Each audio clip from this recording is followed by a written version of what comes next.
ಫರಂಗಿಪೇಟೆಯ ಕೆನರಾ ಬ್ಯಾಂಕ್ನಲ್ಲಿ ನಡೆದ ಕಳ್ಳತನ ಯತ್ನ ಪ್ರಕರಣಕ್ಕೆ ಸಂಬಂಧಿಸಿದಂತೆ ಬಂಟ್ವಾಳ ಗ್ರಾಮಾಂತರ ಪೊಲೀಸ್ ಠಾಣೆಯಲ್ಲಿ ದಾಖಲಾಗಿರುವ ಪ್ರಕರಣದಲ್ಲಿ ಪ್ರಮುಖ ಆರೋಪಿ ಎಂದು ಶಂಕಿಸಲಾದ ವ್ಯಕ್ತಿಯನ್ನು ಪೊಲೀಸರು ಬಂಧಿಸಿದ್ದಾರೆ. ಬಂಧಿತ ಆರೋಪಿಯನ್ನು ಬಂಟ್ವಾಳ ತಾಲೂಕಿನ ಪುದು ಗ್ರಾಮದ ಮಾರಿಪಳ್ಳದ ಸುಜೀರು ಬದಿಗುಡ್ಡೆ ನಿವಾಸಿ 33 ವರ್ಷದ ಮೊಹಮ್ಮದ್ ಶಾಕಿರ್ ಎಂದು ಗುರುತಿಸಲಾಗಿದೆ.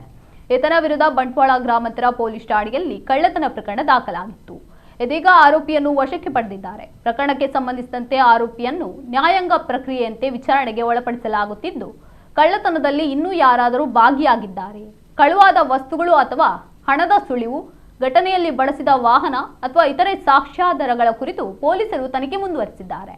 ಈ ಪ್ರಕರಣದಲ್ಲಿ ಇನ್ನಷ್ಟು ಮಾಹಿತಿ ಹಾಗೂ ತನಿಖೆಯ ಅಧಿಕೃತ ವಿವರಗಳನ್ನು ಪೊಲೀಸರು ಇನ್ನೂ ಬಹಿರಂಗಪಡಿಸಿಲ್ಲ.